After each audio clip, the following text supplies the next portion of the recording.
देख रहे हैं तथ्यों दुनिया समाचार। हमारे साथ बैठे हैं ब्लॉक प्रतिनिधि पुष्पेंद्र शाक्य जी। हम बात करते हैं चुनावी मुद्दे पर। जनपद कन्नौज में क्या माहौल है, किस पार्टी का माहौल है, हम बात करते हैं। भारतीय जनता पार्टी यहाँ से कितने मतों से जीतेगी, आप क्या कहना चाहेंगे?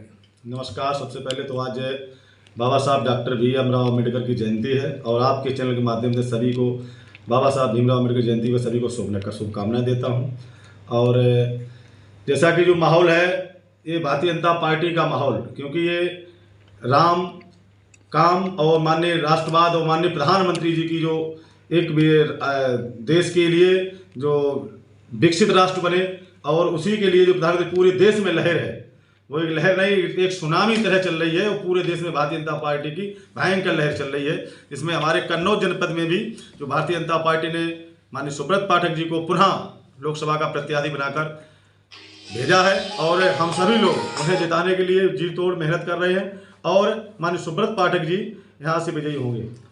अभी तक सपा ने कोई प्रत्याशी कन्नौज में घोषित नहीं किया है, इसको लेकर आप क्या कहना चाहेंगे? अब क्योंकि हमारी जो भारतीय जनता पार्टी है ये राष्ट्रीय पार्टी है और हमारी जो संसदीय बोर्ड है वो हमारे यहाँ लोकसभा प्रत्याशियों की टिकटें घोषित करता है और उसी के तहत हम लोगों को जो हमारे यहाँ टिकटें वितरण हुई है, सांसद जी को टिकट मिली है, अन्य लोगों को मिली है। और क्योंकि जो समाजवादी पार्टी है वो समाजवादी पार्टी नहीं, वो समाजवादी एक परिवारवादी घर है और अखिलेश जी खुद उस पार्टी के मुखिया है। वो जब चाहें जिसको चाहें या खुद अपना चाहे लड़ना उन्हीं को है, जिसको भी लड़ाए जब चाहे तब घोषित कर सकते हैं, क्योंकि उनके पास कोई पैनल तो है नहीं, कोई बैठेगा नहीं, कोई उनको बताएगा नहीं, उनको तय करना है कौन लड़ेगा कौन क्या, खुद लड़ना है।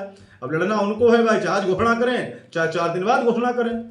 अभी एक बयान आया था माननीय शिवपाल सिंह यादव जी का, उन्होंने कहा था कि असीम अरोड़ देखते रह जाएंगे और कन्नौज में 15 तारीख को समाजवादी पर्चा भरेगी। तो आखिर कौन उनका प्रत्याशी बना है? ऐसा कौन सा है जो प्रत्याशी बनेगा या वो किसे चुनाव लड़ाएंगे? इसमें भाजपा की क्या स्थिति होगी? अब अखिलेश यादव जी राष्ट्रीय अध्यक्ष हैं, शिवपाल यादव जी राष्ट्रीय महासचिव हैं, उनकी घर की पार्टी है और अखिलेश जी किसको लड़ाने वाले हैं चाचा को पहले से पता होगा। और रही बात 15 तारीख नामांकन की, अब पर्चा दाखिल हो जाएगा, वो 15 करें 20 करें 25 करें, हमने कहा नहीं, आपसे फिर कहता हूँ उनकी पार्टी। असीम जी क्या देखते रह जाएंगे? हमारे माननीय मंत्री जी का स्वभाव इतना अच्छा है और जहाँ भी जाते हैं लोग उनसे जुड़ते हैं। वो अच्छा उन्होंने बयान दिया कि यदि लड़ना तो किसी कोई भी लड़े, चाहे शिवपाल जी लड़े चाहे अखिलेश लड़े चाहे वो तेज प्रताप यादव ने, लड़ाना उनकी घर की पार्टी है, प्रत्याशी उनको घोषित करना है। हम पहले कह रहे आपसे, और शिवपाल जी को तो पता है कौन लड़ेगा, इसलिए कह रहे तो नामांकन करें। और चुनाव में एक तरफ से आनंद नहीं आता है, जब चुनाव में दो तरफ से दोनों योद्धा होते हैं तो चुनाव की बात अलग होती है। हम तो चाहते बहुत जल्द अखिलेश जी घोषणा करें किसको लड़ना है तो चुनाव में भी आनंद आए और हम लोग अकेले ही, हमारा प्रत्याशी जो सांसद जी बोल रहे थे, अकेले ही मैदान में खड़े हैं तो मजा नहीं आ रहा। तो सांसद जी की आपको क्या उम्मीद है, कितने मतों से उनकी जीत होगी? अब ये भारतीय जनता पार्टी है, ये सर्व समाज की पार्टी है और सर्व समाज का भारतीय जनता पार्टी के पास जो है लोग जुड़े हुए हैं। इसके लिए मैं इसलिए बताना चाहता हूं कि जब से भारतीय जनता पार्टी की सरकार 2017 से यहाँ उत्तर प्रदेश में बनी है और 2019 में जो सांसद जी यहाँ से सांसद निर्वाचित होने के बाद जब 2021 में यहाँ पर ब्लॉक प्रमुख का चुनाव हुआ, जिला पंचायत अध्यक्ष का चुनाव हुआ, आप देखिए जब पहले समाजवादी पार्टी की सरकार थी, कन्नौज जनपद में 8 ब्लॉक थे, 8 में से 6 उनके समाज के बन जाते थे, 2 पर उनके ड्राइवर बैठा दिए जाते थे, किसी भी कार्यकर्ता को किसी अन्य को कोई सम्मान नहीं मिलता था। आज भारतीय जनता पार्टी की सरकार है, 8 के 8 ब्लॉक प्रमुख, 8 जात के ब्लॉक प्रमुख हैं। ये उत्तर प्रदेश में भी एक अनूठा कार्य जो कन्नौज जनपद के संगठन ने और माननीय सांसद जी ने, माननीय भारतीय जनता पार्टी ने करने का काम किया है। और ये सभी ब्लॉक प्रमुख या उनके जुड़े हुए लोग और हमारे जो भी यहाँ प्रधानगण हैं, बीडीसी मेंबर हैं, जिला पंचायत सदस्य हैं, सभी लोग जी तोड़ होकर भारतीय जनता पार्टी को जिताने के लिए लगे हुए हैं। बहुत बहुत धन्यवाद। हमारे साथ एक और वरिष्ठ नेता भारतीय जनता पार्टी के मौजूद हैं, आइए हम बात करते हैं। अभी एक बयान आया था अखिलेश यादव जी का, उन्होंने कहा कि अब की बार 400 पार भाजपा यूपी से जाएगी यार, इस पे आप क्या कहना चाहेंगे? देखिए, सियानी बिल्ली खंबा नोचे, आप 400 की बात कर रहे हैं। हम तो आपसे कन्नौज में प्रत्याशी घोषित करने के लिए हमारे मंत्री जी ने भी आपको मन से बोला, हमारे सांसद जी भी आपको बोल चुके हैं।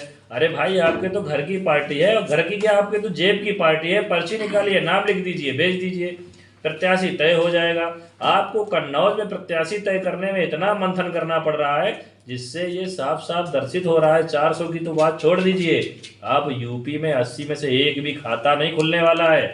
और ये समाजवादी पार्टी के ताबूत में आखिरी कील माननीय योगी आदित्यनाथ जी की जो उत्तर प्रदेश में सरकार है, उस सरकार के द्वारा गरीबों के लिए किए गए कार्यों को, सुशासन पे, कानून व्यवस्था पे, समाजवादी के ताबूत में आखिरी कील ठोककर उनको पुनः सेफई भाग भेजने का काम हमारे मुख्यमंत्री जी, हमारे भारतीय जनता पार्टी के सांसद, हमारे भारतीय जनता पार्टी के कार्यकर्ता इस लोकसभा चुनाव में करने वाले हैं।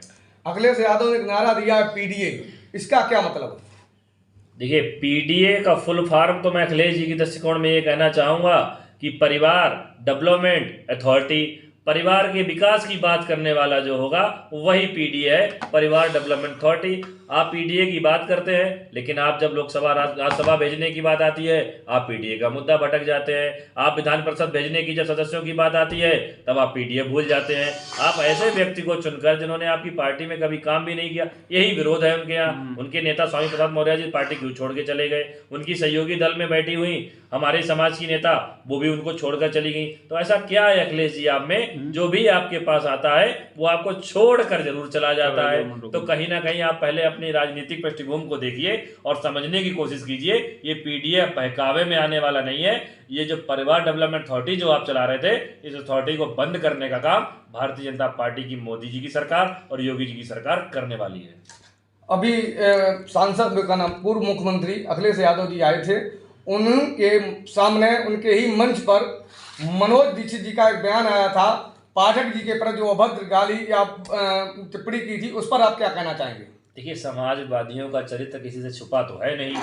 समाजवादी का चरित्र ही है गुंडई, छल, कपट, छलावा, और जब उनसे कुछ नहीं चलता है, अरे आप उनके पार्टी के कार्यकर्ता की बात कर रहे हैं। मैं आपको याद दिलाना चाहता हूं कि 2019 के चुनाव में माता अन्नपूर्णा के ग्राउंड पर स्वयं उस पार्टी के राष्ट्रीय अध्यक्ष और पूर्व मुख्यमंत्री जी खड़े होकर किस तरीके से हमारे वर्दी के जो लोग हमारे देश की रक्षा करते हैं, जो हमारे प्रदेश के नागरिकों की सुरक्षा करते हैं, उनका अपमान करने का प्रयास कर रहे थे। और हमारा सांसद तो बहुत ही निर्मल है, बहुत उदासीन है, एक छोटे से परिवार से आता है। लोगों ने उनको अपना मत दिया, अपने मत का प्रयोग किया, भारतीय जनता पार्टी ने प्रत्याशी बनाया, तो वो लोकसभा का चुनाव जीतकर संसद भवन चले गए। अब आपके गुंडे की सरकार है, आपके यहाँ गुंडे आपकी सरकार में रहते हैं, तो ये आप जानिए आपकी पार्टी के कार्यकर्ता क्या बोलते हैं क्या नहीं बोलते हैं। लेकिन ये चरित्र है समाजवादी पार्टी का जो मंच पर हमेशा झलक ही जाता है। लेकिन वो तो ये कह रहे हैं भाजपा में भ्रष्टाचार के आरोप वो तो लगा रहे हैं अखिलेश यादव जी। देखिए, उनके एक मंत्री जी के बारे में आपको बताना चाहूँगा, गायत्री प्रजापति जी के बारे में। और एक मंत्री नहीं, उनकी सरकार में जितने मंत्री थे सभी किसी ना किसी जांच में संलिप्त हैं और किसी ना किसी घोटाले में संलिप्त हैं। और मैं अखिलेश यादव जी को बताना चाहता हूं, सिर्फ बयानबाजी से काम नहीं चलने वाला है। हमारे एक भी मंत्री के ऊपर अगर आप भ्रष्टाचार की कॉलर पे भ्रष्टाचार का अगर दामन पे दाग लगा हुआ दिखा दें तो माननीय योगी जी उसको तुरंत केंद्र सरकार और प्रदेश सरकार से बाहर का रास्ता दिखाने का काम किया जाएगा। तो आपको ऐसे में क्या लगता है कि पाठक जी यहाँ से कितने मतों से जीतेंगे, आपको क्या लग रहा है? देखिए, रही बात सुब्रत पाठक जी के चुनाव जीतने की, तो चुनाव तो सुब्रत पाठक जी 100% जीतेंगे। और कितने मतों से जीतेंगे, तो मेरा तो मानना ये है जिस प्रत्याशी के पास इस लोकसभा की माताओं का आशीर्वाद हो, उनके भाई उनसे कंधे से कंधा मिलाकर चल रहे हों, यहाँ के बड़े बुजुर्गों का आशीर्वाद जिसे भरपूर मिल रहा हो, युवाओं का साथ मिल रहा हो, पार्टी का भी जितने भी कार्यकर्ता हैं वो खुद को सांसद सुब्रत पाठक मानकर चुनाव में लग चुके हों, तो मेरे आइडिया से तकरीबन 1.5 से 2 लाख मतों के बीच में भारतीय जनता पार्टी का प्रत्याशी इस कन्नौज लोकसभा को जीतने वाला है। हमारे साथ थे भाजपा के ब्लॉक प्रमुख प्रतिनिधि पुष्पेंद्र साहब जी और भाजपा के वरिष्ठ नेता सौरभ पटेल जी। इन्होंने मुझे थोड़ा टाइम दिया, इसके लिए इनको बहुत बहुत धन्यवाद, बहुत बहुत आभार। मैं हूं अवनीश तिवारी। अगर आपको मेरा वीडियो अच्छा लगे तो चैनल को सब्सक्राइब करें, फॉलो करें, ताकि आपकी कोई खबर ना छूटे।